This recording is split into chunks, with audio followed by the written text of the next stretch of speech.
Hey, thanks for making it to Veterans Daily with Jay and Clay. We are glad you made it. We got some exciting news to share with you. Not only are we going to dive into some really important aspects that drive money into your pocket, and not just for you, but for your family here, now, and into the future, but we also have a really, really interesting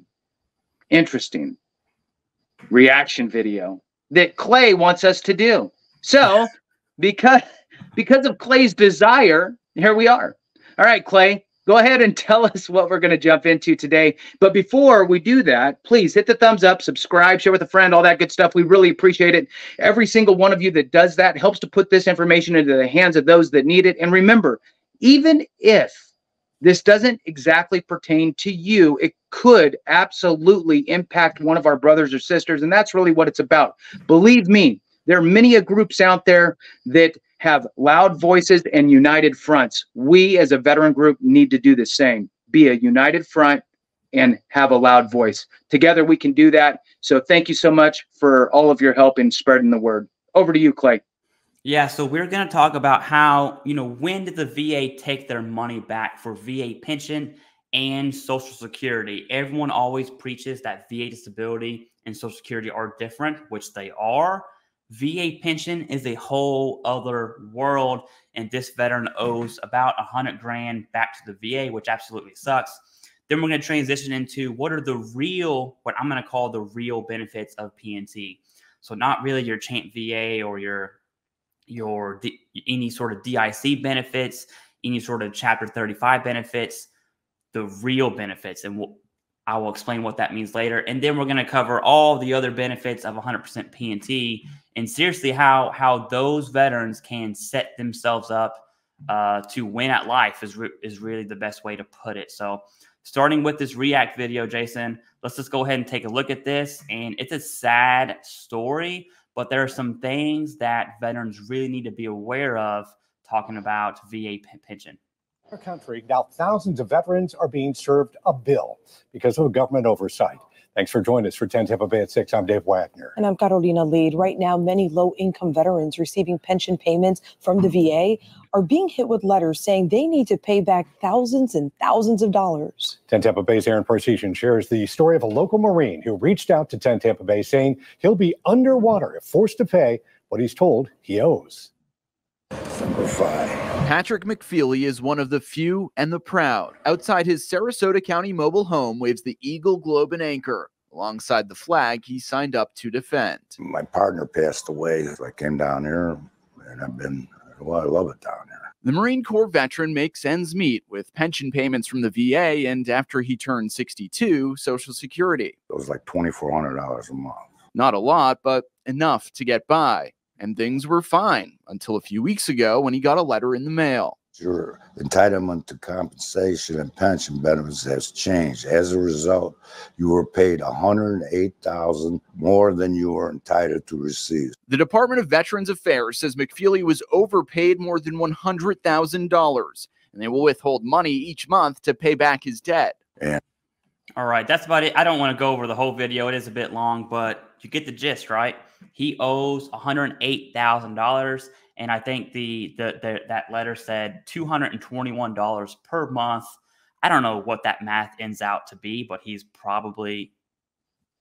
there's a good chance that he's not going to make it, right? So it's just I saw that the last second, $221 per month to $108,000.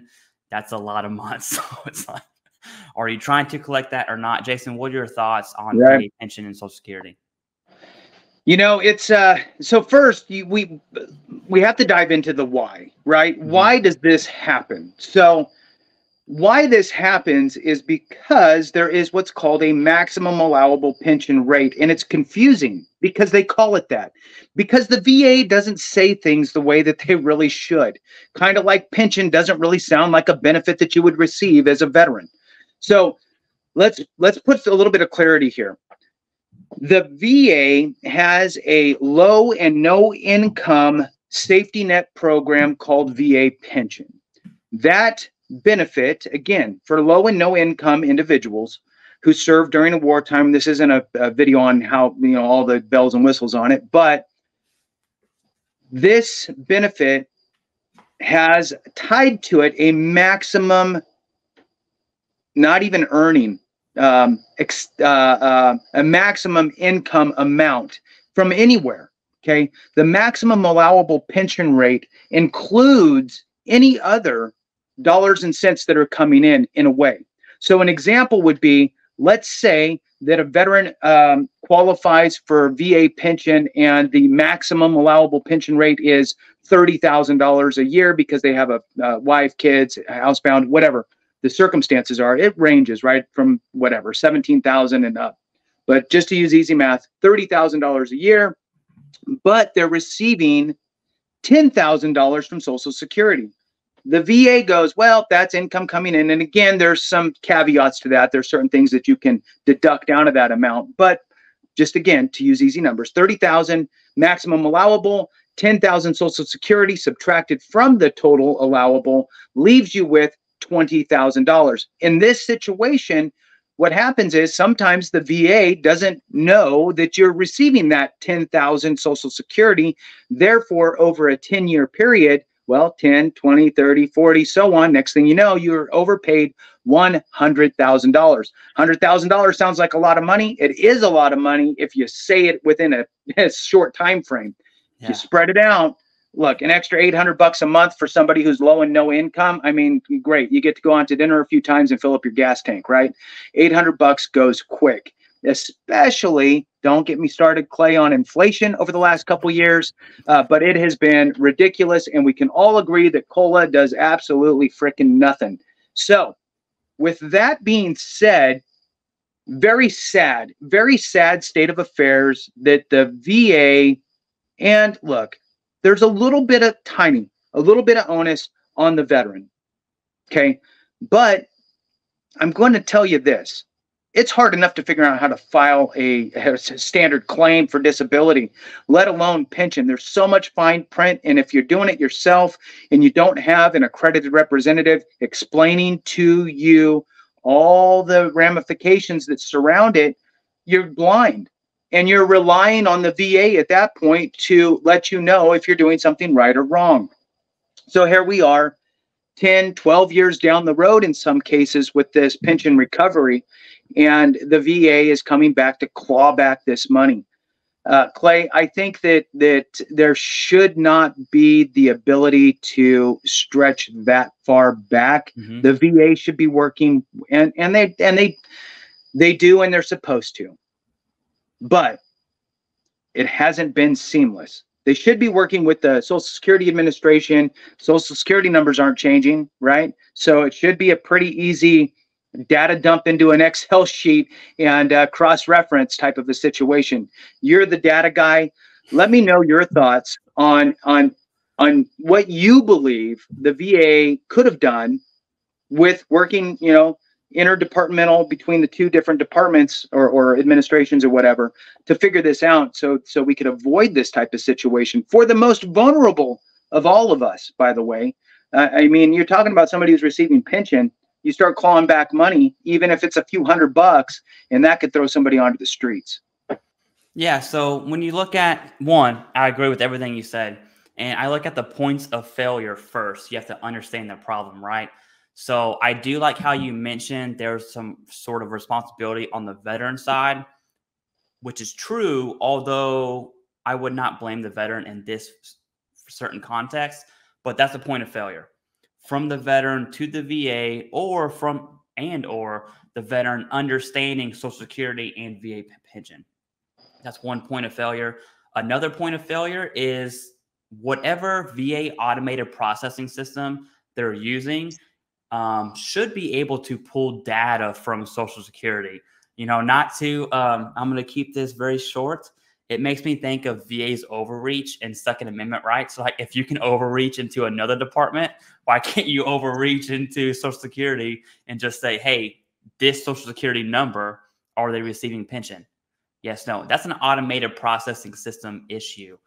The third thing is it was $108,000. Now, we're going to use easy math. Let's just say the maximum allowable is 30, which I think it's actually like 22 or 23. Don't quote me on that, though. That's just the last number I saw. But let's just say it's 30. and his VA pension was 20. So the Social Security is 10 grand a year, right? A year. So that's a little bit less than $1,000 per month. And that's what you were describing, Jason.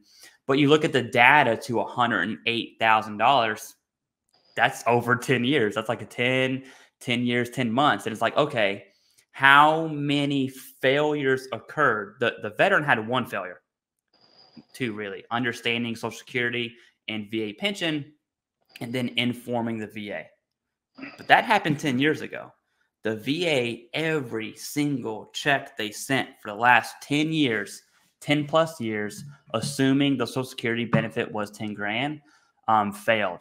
And what I would like to see personally is the VA's got to accept some responsibility here. You can't pin it on the veteran. Although legally speaking, from a complete legal perspective, yes, the veteran owes 108 grand. It's $221 per month for what, till he dies? Like, I don't know what that math is. 221 divided by 108, or, you know, flip those around, but it's a lot. It's a lot of months. But yeah, I would like to see the VA take responsibility and then say, hey, you know what? We made a mistake.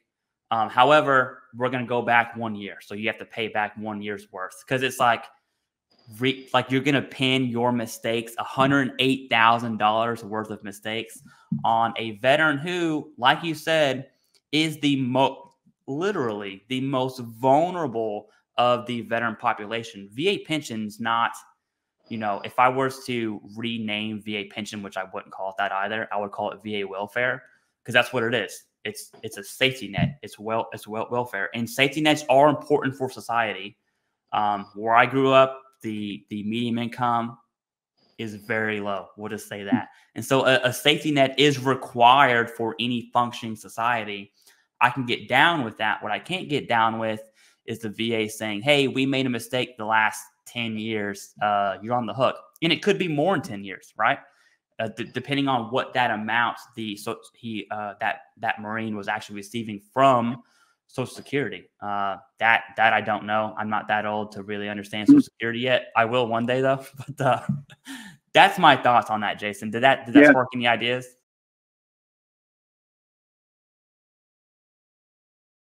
Yeah, you know, it's I agree with you that I think that there should be some sort of we'll call it a statute of limitations or something like that for the VA, right? Like maybe you can only go back maybe a 1 or 2 year period, and you know, anything beyond that, well, sorry VA, you're stuck holding the bag.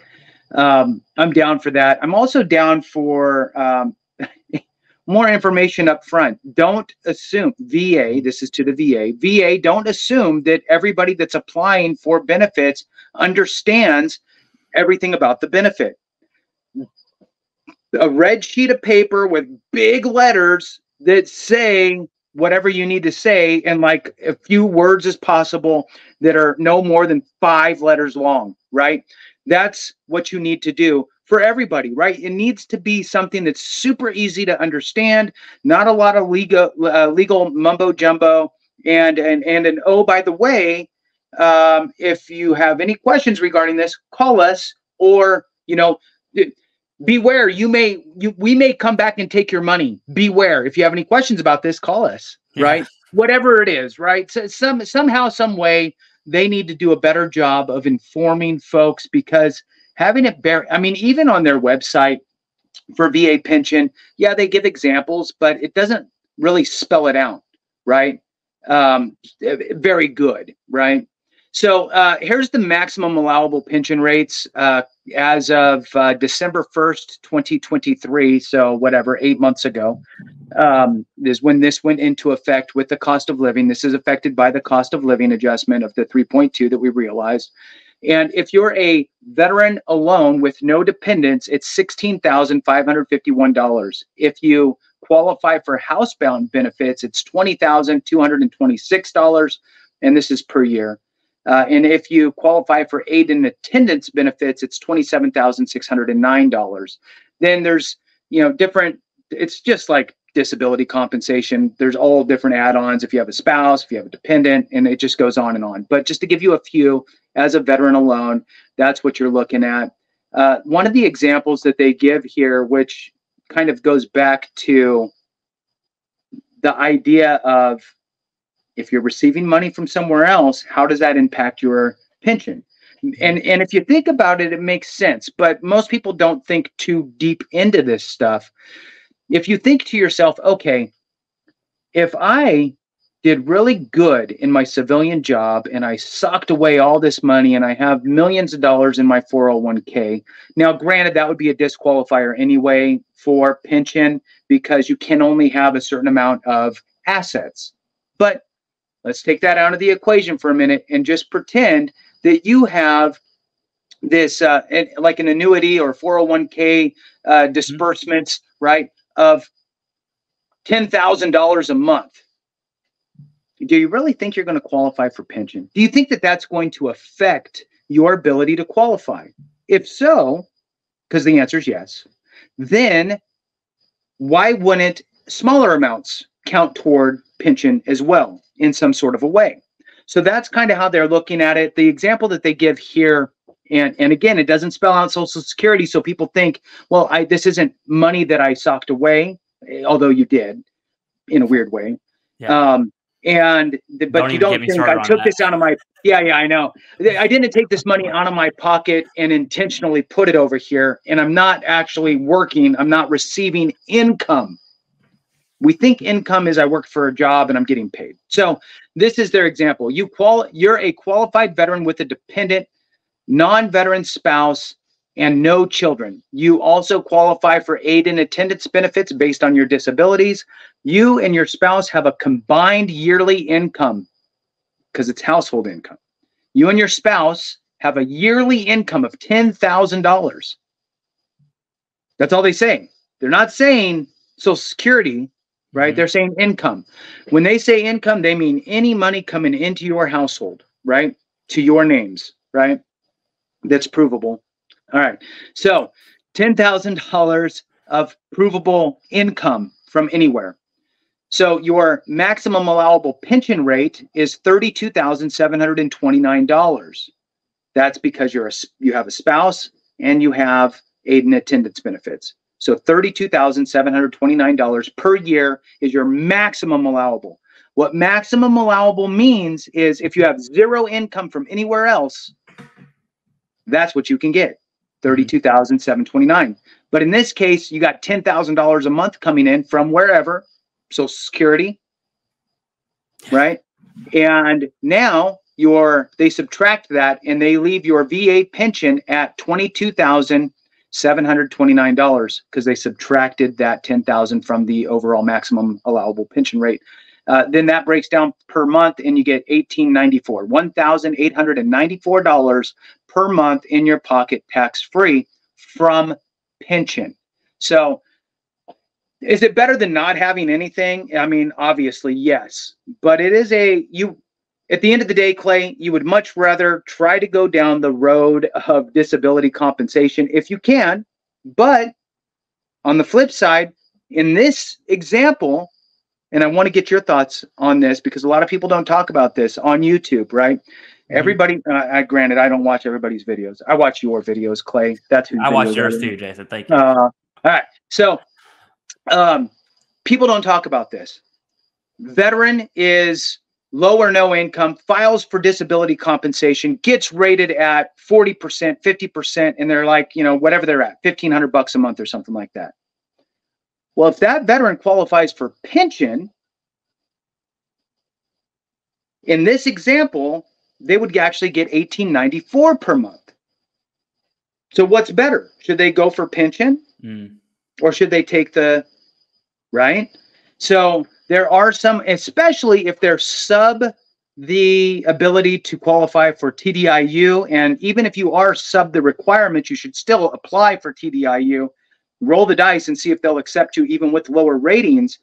But if they deny you, then it could be another option for you to slide over, especially if you have a spouse or children or children, and you need additional resources like housebound or aid and attendance, because you could potentially get more per month through pension. Just be mindful of the whole situation, right? with regard to any other incomes coming in. But it is something that's not really talked about to segue over. And it's not talked about the other way either, to go, well, try to go over to, it's, nobody talks about how they can kind of go back and forth. So anyway, I want to hear your thoughts on any of that, Clay. Oh yeah, so I'm gonna punch the VA. Actually, I'm turning my anger towards the VA. So I like how you mentioned there are other ways to TDIU that are not listed in the criteria on VA's website for TDIU, which is insane to me that the VA doesn't share that information. One example is in the M21 TAC 1 for migraines. You're only rated for migraines at 50%. That alone can grant you TDIU, right? There are all these little policy things that the VA doesn't talk about. And guess what? They have multiple YouTube channels, by the way, not just one. The VA has multiple YouTube channels, and I'm not hating the sit rep at all. All I'm saying is the information they're pushing out, majority of veterans don't care about, right? Like get where are the changes at? Why is no one talking about the changes? Why is it that myself, Jason, Claims Academy, Craig, I mean, why is it that we are the giver of information and not the VA? One, riddle me that. And then two, on the pension side of the house, especially because if you talk about Social Security, one of the first comments any veteran will make is, oh, Social Security is different. It's separate from VA. It's like, that's true, except, and then you have all these exceptions like VA pension. And so it's not, it's just, it goes back to, it's twofold. One, yes, the VA is absolutely trash. Admit they're terrible at pushing information. Let's take claims out of it. When it comes to pushing information, they just don't exist, which is insane because they have public affairs officers whose sole job is to push information. But I'll kind of get off that boat. And then the other thing is, I think veterans have to be informed. They have to inform themselves because of that aspect. That's really my big takeaway from this. To that Marine who owes money back, and it's not just him. A VA automated processing system found that. And so how many other veterans are affected who didn't reach out to a news channel? That was like Tampa Bay, right. I think, whatever news it was, how we don't know. We don't know what that number is, all because of a VA mistake. And to be honest with you, the amount of, if you're already a $15 billion budget shortfall, just give it to the dude, man. It's 108 grand. It was your mistake, VA, for multiple mistakes over each single year. It was at least one mistake on the VA's part. What are we doing? Are you really going to take $221 away from this dude whose home is probably breaking down? Like he has a plumbing issue, and now that $221 could have helped with the plumbing issue because his overall income is what you said, 33 was like the max income. Okay. It's insane to me. That's all I got. Just tie a bow on this real quick. Yeah. Be mindful of any sort of income you have coming in, especially, well, only if you're on pension or TDIU, right? So you can earn money on TDIU as well, but it's got to be minimal and not kind of, but have a conversation with the accredited rep. With pension, be mindful of money you have coming in, whether now or in the future, as it may change your eligibility, right? So what happened with this guy, he got on pension, however many years went by, turned 62, then all of a sudden he started collecting Social Security, and then that probably happened for 10 or 12 years and landed him in the boat that he is today. So you may qualify today and be allowed the maximum allowable, but then you have in the future income coming in that changes that. So the VA will eventually figure it out, and you're going to be stuck holding the bag. So just be mindful of that. If you have any questions on VA pension, Clay's done videos on it. I've done videos on it. And you should always reach out to an accredited rep. VA pension is a good safety net program that is there, although it has its challenges. But if you're, like Clay says, educated, this type of stuff won't sneak up on you. So utilize that benefit if you need it. One of the caveats to it, or not caveats. One of the things that's a requirement is that you served during a war period. Okay, one day during a war period. There's other qualifiers, but you had to serve during a war period, at least one day. Also, here's an interesting thing. Spouses, surviving spouses can also qualify for VA pension. This is a hidden benefit, I believe, Clay. I mean, look, many veterans don't even understand what's available to them, let alone their spouses. I mean, the thing that veterans are really good at is, okay, let me take care of this, take care of that. It's done. And they don't tell their spouse anything about how that even happened. It's just now it's fixed and we're moving forward and not thinking about it. Surviving spouses can qualify for pension if their spouse qualified based on wartime service, right? Not combat, just during a wartime. You could have served in Hawaii for a day during Vietnam, right? That's fine. The surviving spouse, this, I believe, and I wish that the younger me knew about this, because my grandfather was a Korean War vet. And when he passed away, my grandmother couldn't afford to keep the house. Mm-hmm. So house gets foreclosed on. Grandma has to move out of the house that they've lived in and had to move into a, low income type of apartment complex, right? If the 20-something-year-old me would have known more, if I would have been educated back then I would have been able to share that information with my grandmother, and maybe she would have been able to qualify for pension or DIC and be able to actually stay in the house, right? So with that, we'll kick it back over to you, Clay, and let's move on. Yeah, I don't know too many 20-year-olds who are educated, so don't beat yourself up over that. Right. I certainly was not educated at 20 years old. I was just really good at doing dumb stuff. That's a whole other story. But transitioning into, so that was the most vulnerable. I actually want to talk about the most privileged is one word to use, right? And so what are the real benefits of 100% PNT? And just to frame this to start, there are tons of veterans who are 100% PNT and still work full time because they have a flexible schedule at work. They work from home. There's many different reasons. Also, 100% PNT does not mean musculoskeletal conditions. I can tell you, for me, I have 2 musculoskeletal conditions that are minimum. I broke my wrist in 2012. There's a huge scar right here. You can't really see it. And I have a 10% from my back. Those are just 10% minimal, pain with motion. That's it. That's a lot different than having like a 50% for a frozen spine for your lumbar spine, right? Or 30% in each knee after double knee surgery. So don't take disability as disability. It could also be mental health, sleep apnea, migraines. Those 3 right there at 70, 50, 50 will get you pretty close to the 100% mark. All right. So food for thought, just to frame this, 100% disability, PNT. Yes, you can work full-time, 1,000%. You can be a millionaire. You can make $3 million per year in your job. Now, I don't know anyone who is doing that. If you do, text me your number. All right. I want to know you. I will marry you. Just let me know whatever you want me to do. Right. But Jason, to bring it back to the topic, I think those who are 100% PNT and are working full time, and I know we all struggle day to day with that compensation. I do fully believe that group of veterans can seriously take over the world.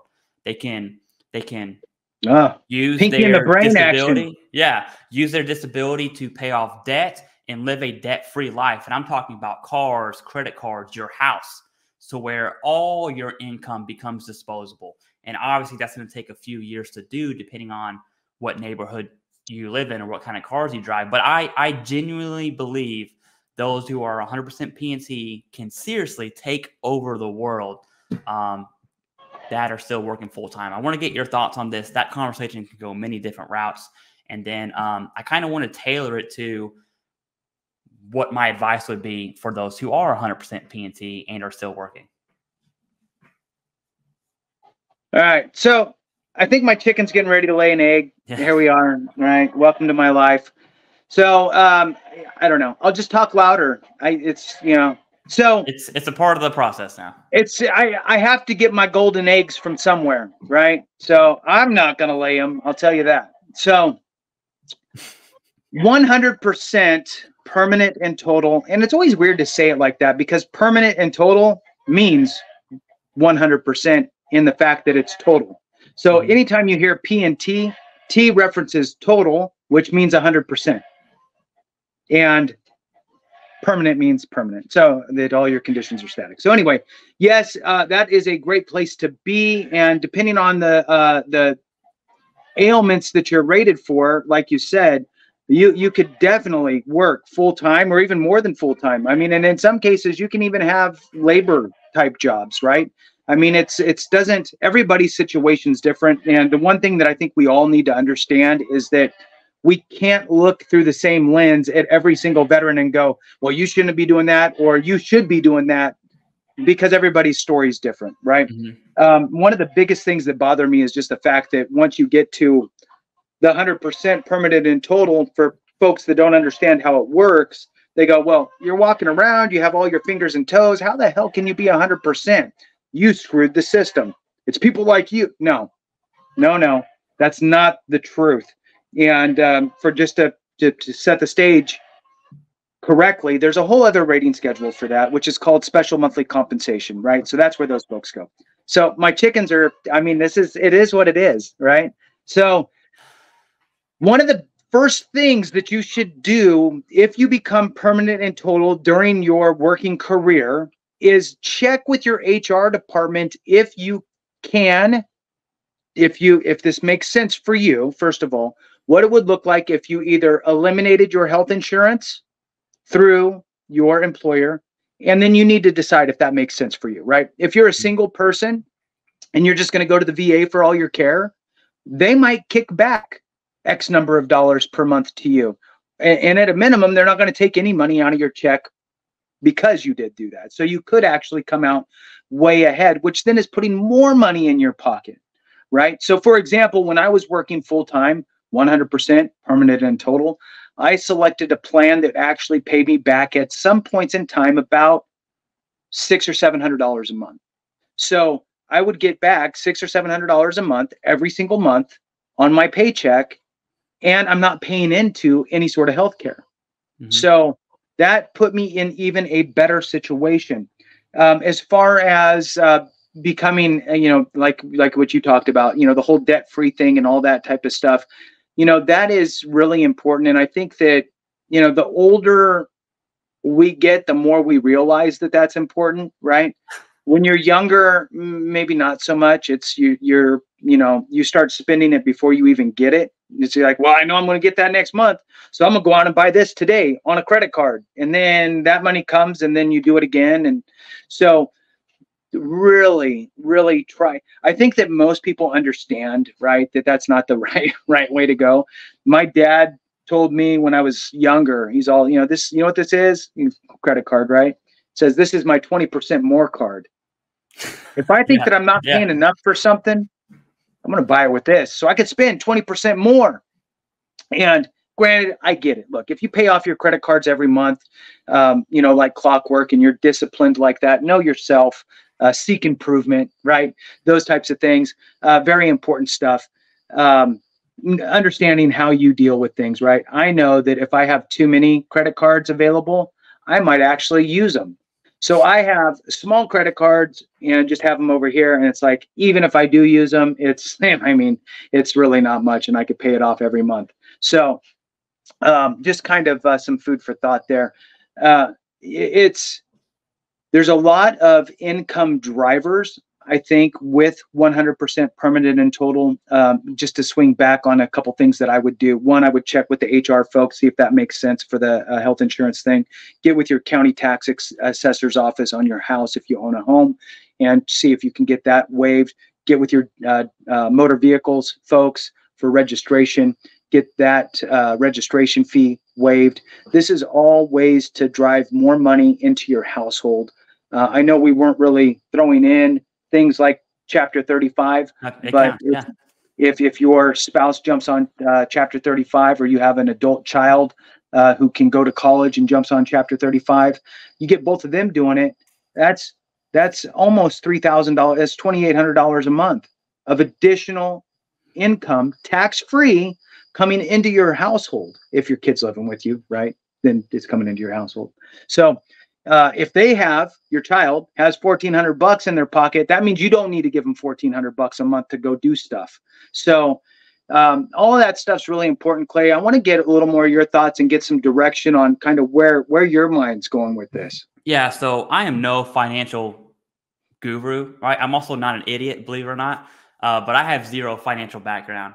And so I'm going to speak through the lens of what I do know. And I'm really going to talk to like my generation of 30 to like 43-ish, that post 9/11, like Iraq 03 and up, because we have a chance, if you're 100% P&T and working, by the time you are 50 or definitely 62, you can live the American dream, right? Work your whole life and finally live the dream. And what I mean by that is, if you can live within your means of your income from your job because you're working full time, and use your VA compensation to just tackle debt, whatever your credit cards look like, I'm talking about 100% of that VA compensation goes to debt, and you live within your means on your paycheck, pay off your credit cards.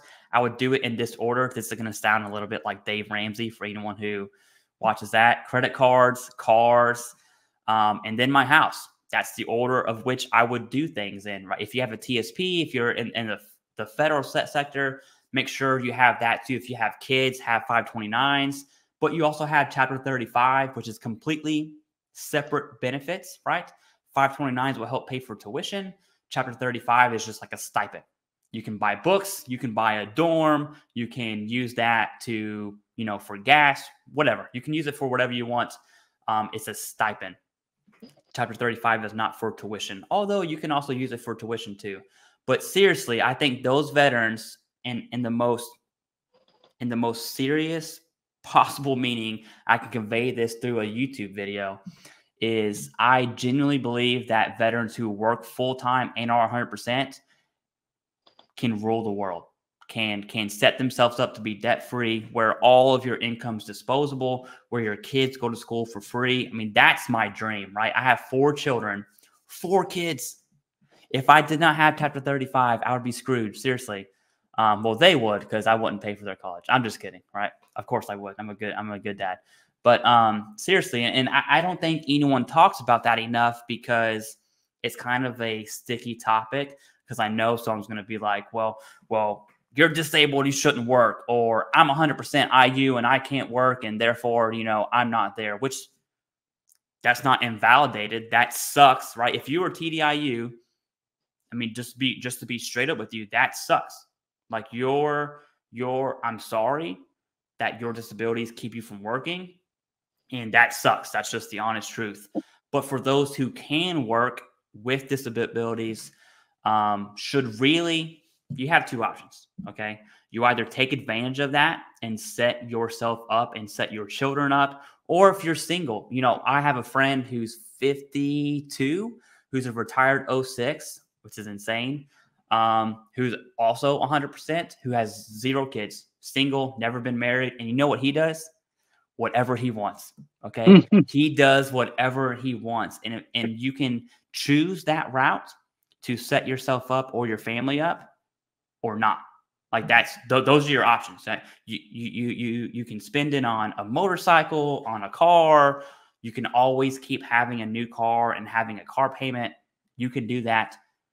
That's fine. Not in my book, but I personally wouldn't do that. But you can, or you could really, really take advantage of a benefit that taxpayers do give us, right? We are extremely blessed and privileged to be 100% and still work. And it's kind of that the good is bad, but the bad is good thing. It's like, man, I really struggle with PTSD, and I have night terrors. I have, I'm super irritable. I lash out at my wife and kids a lot. It's like, man, that really sucks. But hey, I'm 70% from it, right? It's like It's good. It's bad and good and good and bad. And there's really no. It's just it's a hodgepodge of suck. It's like a good suck. You know, it hurts so good. That's really all I have, Jason. I'm not a financial guru. I do think that if you are working 100% PNC and you make a good living based on where you are, I would at a minimum have a financial counselor just say, hey, how can I set my future up? I have this benefit of 100% compensation, and in 5 years' time, you could be debt-free minus your house. Imagine the only payment you have is your mortgage, which your disability is going to cover anyways, and like your phone bill and insurance. Like that's it. It's a good place to be. Imagine. Right. And really you know what? I I think what we need to do is at some point here in the future, we will bring on a guest, right? And talk about, you know, just different ways to be financially sound, right? So whether it's buying real estate property as rental properties, or even maybe a financial advisor like you had mentioned, right? So maybe we'll have a couple different guests here in the future on that type of stuff. I think that might be a good thing to look into. I think we know enough people to where we can find somebody. And just to throw this out there for folks, right? If you get rated 100%, even if it's not permanent and total, but once you get to that 100% mark, right? A lot of times it's going to turn into a permanent and total situation, right? For most cases, it's just they need a little more time to see the longevity of your condition and that it doesn't improve. Now, here's the interesting number. If your compensation is $4,000 a month, which is basically like you and a spouse, right? Or you and a dependent. $4,000 a month. $4,000 a month is not really $4,000 a month because it's tax-free. So really it's like $5,000 a month. Okay, you take 1 1/4 of that. So 1 1/4 of that amount over 12 months, right, equals X over 30 years. Okay, so if you're 20, well, not 20, if you're 25, right? If you're 25, we'll just say years old, 30 years is now you're 55. If you're, I know I'm doing stupid math for people. If you're 50 years old, right, and you get rated 100%, 30 years, you're 80, right? So most of us are going to live between those time frames, right? So if you get rated before you're 50 years old, 30 years goes by at 100%, that equals, if you gross it up, right, because it's tax-free money, that's the equivalent of $1.8 million. $1.8 million. So when we say, look, you might have had some stumbling blocks when you filed your first claim, you didn't prove your nexus, you didn't really understand what they were looking for, take a knee, adjust fire, and get back into the game, because this is literally a multi-million-dollar deal that you are trying to wrap up. We didn't write the rules, right? We didn't say that migraines count as a disability. We didn't say that a motor tic, a twitch in your eye counts as a disability. We didn't include any of that type of stuff. This is what is written for us. Why? The way I look at it is, look, you join the military, everybody signed the same dotted line, payable up till death, all that stuff, right? The blank check thing. So we've all done that. Then from that point, I don't know, is there going to be a war? Is a war going to stop? Are they going to send me to it, or are they not going to send me to it? You have pretty much zero control when you're an E1 or an O1, right? You don't get to, you're not calling any shots, right? You go where they tell you to go. So you rolled the dice, and there you are. And guess what? The military is going to pay you like crap while you're in. We've all done the monkey math. Wow, look, they own me 24 hours a day times 7 days a week, and this is how much. Look, I'm getting paid $1.50 an hour, whatever it is, right? So we've all done that funny math. And the way I look at it is the government, because we have DOD and VA, work together and go, look, You're going to serve through this time period. If you do so honorably, we're going to take care of you with any ailment that shows up within you during your time in service or as a result of your time in service, regardless of what it is, as long as it's chronic in nature, some sort of residual effects, it's just an ongoing problem. We got your back and we'll take care of you through the VA. Problem is that recruiters don't tell you this. The military doesn't tell you this. The VA barely tells you this as you're getting going through TAP, and they say it in such a PowerPointy overview, disability sort of way that you don't even realize that what you're missing. Mm-hmm. So all that to say is that there is a substantial opportunity and leg up that you will receive, really, quite frankly, at almost any percentage, especially the 50% and up realms. But once you get into that 100%, you are at a different level. All of a sudden, you have $2 million in the bank, and you're taking out a monthly check out of that every single month, almost like just taking the interest rate, the interest that you earned on it, right? So I have it in the bank, I'm earning interest on it, and I'm bringing that every single month. Imagine if you invested half of that, especially if you weren't used to having it, right? If you weren't used to having that money, then all of a sudden you got it and you went, okay, fine, we'll take half for me and we'll put half into some sort of an investment, whether it's a rental property or some sort of, investment account or what have you. It's a good thing to try to leverage to increase your wealth. And like you had mentioned before, Clay, that is what can move somebody into generational wealth if you play your cards right. Or you can live a life like no other. And that's cool too, right? I mean, whatever. If you don't have a wife and kids and all that stuff, and you want to go out like your 06 guy that you know, and you're buying a new car every 3 years, and going out on the boat, well, then that's what you do, and you could do it. So it's up to you. But back to, I think we need to bring on a couple guests, man. I think it would be great to throw, to get some real numbers, some real ideas on how impactful it can be, because just the numbers alone were staggering to me. When we're so focused on the here and now. I get a check for $4,000. Okay, what's that really? Oh, you mean that you're going to live for probably another 50 years? Yeah. Okay, well, that's like, $2.5 million or more, $3 million. Wow, that's amazing.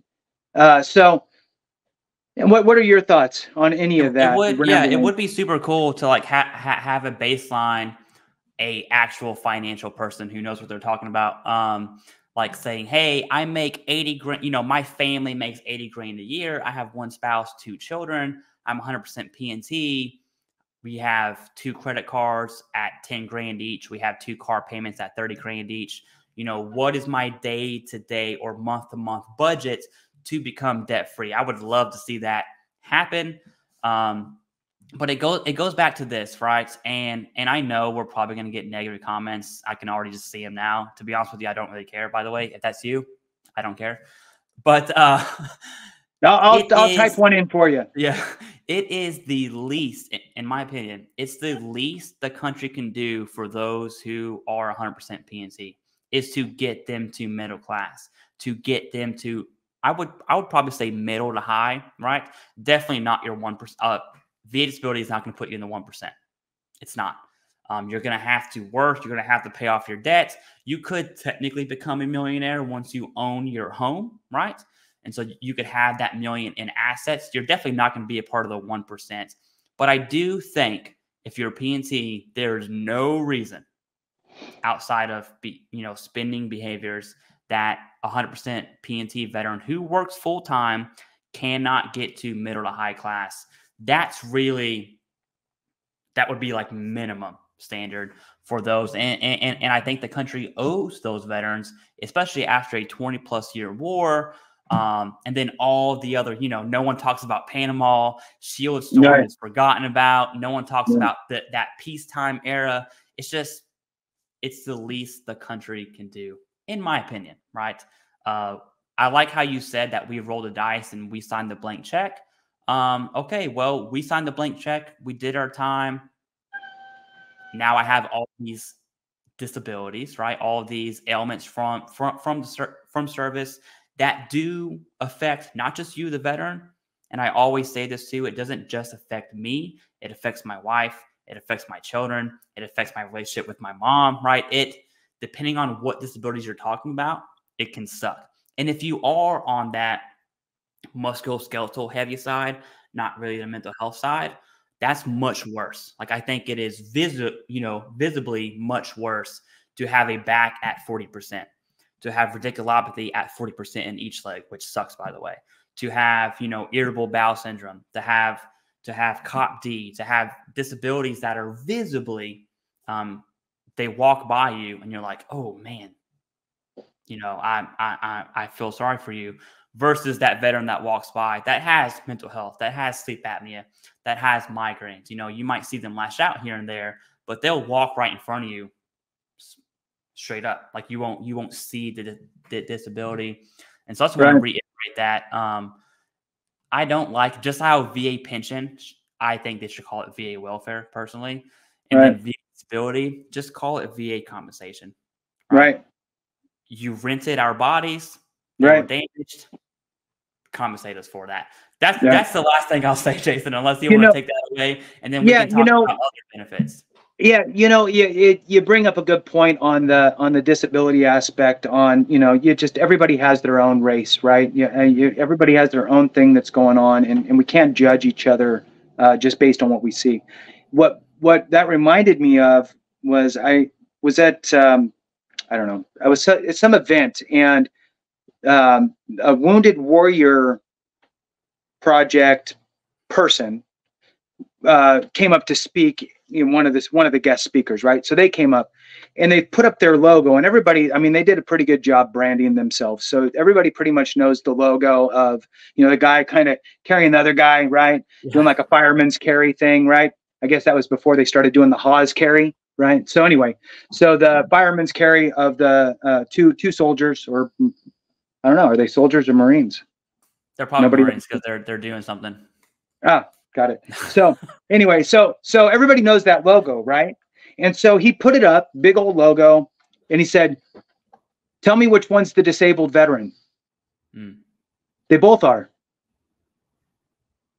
And it's like, oh yeah, no shit. So it's like, okay, I get what you're saying, right? Because not everything is visible in that sense. And I get it, especially when it comes to PTSD, that there's been a lot of push on like the invisible wounds of war and that type of stuff. But you can even segue that out into the person that has migraines, the person that has tinnitus, the person that has, GERD, right? Yeah, there you go. Yeah. Huh? I can't hear you. So I love that shirt. Where can I get that, by the way? Yeah, I'll drop a link below. And how convenient. Thank you. Yeah. Same nice. Plug. Okay. I love it. I love it. So anyway, so it reminded me of that. Oh yeah. And so that is the real benefits of 100% PNT. There are also actual benefits that definitely contribute to that. And you had mentioned healthcare, Jason. That is a hidden cost that I didn't even see it. I made a video a couple weeks ago because you had mentioned it. It was about, okay, well, what does healthcare actually cost, right? And it's for the veteran. Now, Chant VA is still, it can be amazing. Everyone's situation is different. My situation, Chant VA, would not work. I don't want to get into it. But it absolutely can, especially for supplemental insurance. But the veteran, like if I was to tally every single time I went to the VA, if that was private world, I would definitely max my copay out every year. That's a minimum $3,000 for that plan. And just like, what does that cost look like? And it's insane, right? Oh yeah. Healthcare costs are insane. And so that is another hidden benefit of not just 100% PNT. It's really 50% plus for the veteran. And then if you're 40% below, whatever your service connected for is free, which is a huge, I'm talking medications. I always have this bag right here, just in case I talk about it. All of this costs money, okay? And I didn't pay for it, which is a huge, just that hidden cost. You don't know what you're not paying for because you don't see it come out of that bank account, right? that's one benefit. VA is awesome for families. You know, we talked about Chapter 35. I still think it's $14.88 per month. 1401. $1,401 per month to your dependent. Can you imagine being an 18-year-old kid? You just got out of high school. You live in the state of Virginia because, by the way, they repealed the whole Virginia thing, right? We won. You live in the state of Virginia. You can go to in-state tuition for free. Oh, by the way, you get this Chapter 35 stipend of $1,401. Can you imagine being a father who is debt-free, almost paid off their house because they had the real benefits of 100% P&T. Their child can go to school for free with $1,400 as an 18-year-old. I would go insane. Now, you know, when I was 18, I got my money at boot camp, and then whenever we were deployed, so I couldn't really spend it. But imagine being in college. Hopefully, you know, that child makes good decisions. But those are other benefits of P&T. You know, it's easy to talk about Chapter 35, but what does it actually mean? And I think that's a good example. Like, your child has $1,400 to use for a dorm, for their car payment, their books, pencils, paper, laptop. They probably don't use pencil paper in school anymore. I went online, so it was a laptop. I'm actually going back to school online here very short, in about 2 weeks. But you know, that's the real benefit. That's just Chapter 35. There are tons of other benefits, Jason, if you want to just, you know, chime in on anything that I mentioned or bring up any other benefits of 100% P&T. Yeah, you know, I think that one of the unspoken benefits is the peace of mind, right? Because, you know, even those that are at 100% are always worried about, oh my God, am I going to get reduced? What's happening? You know, blah, blah, blah. So getting to that permanent and total gives you some peace of mind. You feel a little more protected, and you have your little cocoon, and you feel good about it. I think that that's important. I think that another piece that, and this isn't necessarily 100% permanent and total, but 100%, being 100% paid, so that includes TDIU, once that has happened for 10 years, once you've been rated 10 years at 100 or paid out at 100% to include the TDIU, you could pass away from anything, and your spouse would be able to qualify for dependency indemnity compensation, which is a fantastic benefit for surviving spouses and parents if they're dependent parents, or a child, they're dependent, right? So that's another great benefit. Let's not discount state benefits, right? I mentioned it earlier. Remember, for everybody, there's two. You talked about the education benefit there in Virginia. Every state has a menu of benefits for veterans, and some of those benefits open up at the 100% mark, 100% permanent and total typically. And that would be things like your real estate tax exemption, your auto registration fee waived, that type of stuff. And, you know, it's a good idea to look through and talk with your state Veterans Affairs Department, or whatever they call it. There's different variations, to see what's available for you at that rating. Also, just because I'm on this, I'm just going to throw on a couple things real quick. Keep in mind that the states, and this isn't a rating specific thing, but just on state benefits alone, that there are state veterans homes. These state veterans homes are basically like convalescent type homes. So whether you need skilled nursing, memory care, or assisted living, different variations, right? Different needs for different people. The states have these, and I believe that every state has at least one. The bigger states have more, like California has 8. I think Florida has 8 or 9. Texas has, I think, 9 or 10 veterans homes. So these are great resources for veterans, especially as we're aging and need another level of care. As far as I know, your spouse is able to move into these homes as well with you. So it could be an option for folks down the road. I just want folks to know that these things exist. And it's not a fun subject, but there are federal VA, Veterans Benefits Administration, national cemeteries. So veteran cemeteries from a national perspective. There's also cemeteries at the state level that are also veteran cemeteries that mirror the same scope and feel and vibe of a national cemetery, because they're required to in order to get any sort of kickbacks from the National Cemetery Administration. So there's cemeteries out there as well. Just something to think about and be aware of as we are getting older. Our veteran population is a decreasing population. So just wanted to throw out those couple gentle reminders for all of us. Oh yeah, the last thing I do want to talk about, and I totally forgot about the real benefits of 100% PNT. It's super likely, I would say highly likely, that you're going to receive back pay for 100% PNT, right? So you were 90, your intent to file. Today is August 10th or August 9th, whatever. Let's just say my intent to file was January 1st of this year. That's going to be 7-8-ish months of back pay from 90 to 100, right? So whatever that number is, I don't want to do math. Let's just call it 10 grand. You're going to get $10,000 in your bank at once. That is one. My advice to any veteran watching this is do not spend that on stupid stuff. Okay. You could put that in savings. You can put it on debt. Do something that's not, I'm going to go buy a new car. Okay. Or I'm going to go buy a PS5 and redo my basement and have a gaming set up. If you have the funds to do that, go for it. I would highly recommend not to do anything stupid. But that back pay is something to think about and plan for. Not to mention, right? This might be a little TMI. Depending on your state, there's also back pay for property tax. And so my property tax took forever, Jason. It took over a year after submitting everything, going through my county, my state, to my mortgage company.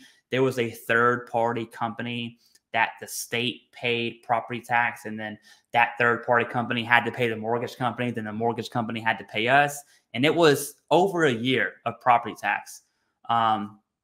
That was also backdated about 2 years before that. So we're talking 3 years of property taxes. And FYI, Virginia's insane on property tax. But that's another thing that veterans need to plan for. And the reason I want to bring this up is because you're going to get a chunk of change. If you go from 90 to 100% PNT in any sort, even 2 months of back pay, right, is $8,000. Or it's about four. About four, yeah. And it's just, you need to plan for that. Absolutely have a plan. Imagine being 18 years old and you get 40 grand in your bank account and just do stupid things. Don't do that in your 30s. Right. Don't do that in your 30s. That'd be my advice. But hey, you know what? You could also say, Clay, you're stupid. I'm going to, go buy an Xbox and go take a family vacation, which wouldn't be the worst thing in the world, right? Definitely spend time to be present. But I think what I'm really trying to say, Jason, without saying it, is we have an opportunity to be financially stable and safe and secure, and that's a whole stress off of you and your family. A lot of divorces are for financial reasons. That if you can just eliminate that burden from your household, that is worth $100 million, in my opinion. I just wanted to put that last point out there because I remember when I got back pay, I had no plan, and I was like, I don't know. So a lot of this is you. A lot of this is you talking to your younger self. My mistakes, yeah. It's okay. my mistakes. But what are your final thoughts on the back pay portion? Because it's going to happen with your 100% PNT, and then assuming you have property tax exemption, that's going to be some hefty back pay depending on right. Yeah. So that if your payments are included into your mortgage for your taxes and insurance, an impound account, then yeah, absolutely. The mortgage company will typically be the one to write you the check back, because every month you're kicking in a certain amount of money, and there's that whole time frame that goes by while they're trying to figure it out. They got to wait for a new tax bill with a new adjusted amount, and then they go, "Oh, we got too much money. Let's give you the overage back." So that's awesome. And yeah, I'm the same way. I mean, I've blown through, it's easy. and I don't even know like really where it went. I mean, just bad decisions, right? So, oh yeah, let me buy this, motorcycle, or let me buy this car, not even brand new, just stuff. Then turn around and sell it for, a third of what you bought it for. And it's like, okay, well, that money went away. Should have just kept things. But, I think a lot of this is just kind of that reflection, right? That, if I would have played this a little bit differently, things would be a little more different today. And that's life, right? I mean, we're constantly making decisions as we're going down. Do we take the left turn or do we take the right turn, right? And not everything is always going to be in our best interest in our decisions at the end of the day. I'm of the I guess mindset of do something smart and do something not smart. Like you can kind of have both, right? Yeah.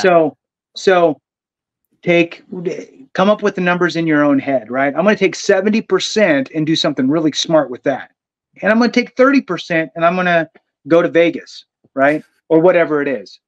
And I get it. Like if people are still actually even watching at this point, it's maybe you think it's entertaining. I don't know, but I think that, I think it's just a word to our younger selves. And I would probably think that most people that are actually watching this would agree that, if I would have did things a little bit different 5 years, 10 years, 20 years ago with what I've received, things could be different. And so I think that this is just a gentle message to those who are new. And that's part of, I think, what we need to explain is that, look, the people watching this, there's some of us old salty people who've been around for a while, and sat around growing a beard.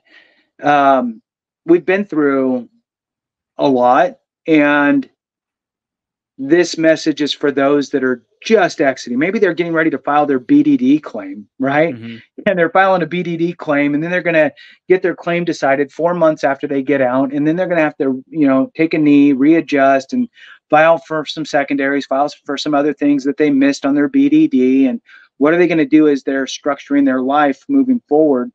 I think that we all know, be smart with this. And I guess this is just our way to look out for each other and say, you know what, it is smart to be smart.